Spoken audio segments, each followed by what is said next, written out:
আমাদের শহরকে পরিষ্কার রাখতে চাই।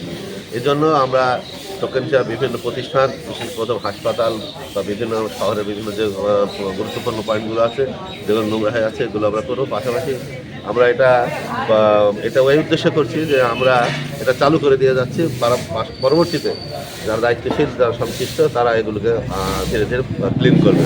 শুধু এটা ক্লিন না, আভ্যন্তরীণ যে সমস্যাগুলো আছে তাদের অব্যবস্থাপনা হোক, অন্যান্য সার্ভিসগুলো সবগুলো আমরা ক্লিন করতে চাই ইনশাআল্লাহ, ধীরে ধীরে সকলকে সাথে নিয়ে। এই হলো আমাদের উদ্দেশ্য। আমরা এইভাবে ক্লিন করার অভিযান শুরু করেছি ইনশাআল্লাহ। এটা আবার চলমান। শুধু এটাই নয়, আমরা পুরো আমার আসনগুলোতে ইউনিয়ন পর্যায়ে এগুলো আমরা আস্তে আস্তে ছড়াই দিচ্ছি। ফল পাওয়া যায় তো বলার বিষয় না, এগুলো দেখার বিষয়। আমরা কাজে বিশ্বাসী, আমরা কথায় বিশ্বাসী না, কাজে বিশ্বাসী। এটা আপনারা ইনশাআল্লাহ আগামীতে দেখবেন কি ফল পাওয়া।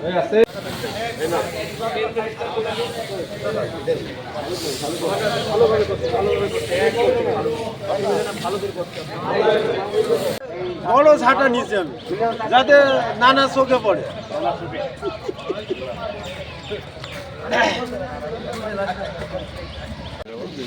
তো সবার সহযোগিতা নেই ইনশাআল্লাহ এরকম, যেহেতু সমস্যা তো ঠিক হয়ে যাবে।